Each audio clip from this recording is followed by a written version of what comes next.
يا أيها الذين آمنوا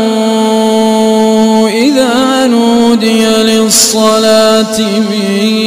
يوم الجمعة فاسعوا إلى ذكر الله وذروا البيع ذلكم خير لكم إن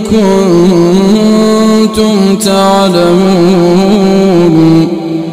فإذا قضيت الصلاة فانتشروا في الأرض وابتغوا من فضل الله واذكروا الله كثيرا لعلكم تفلحون.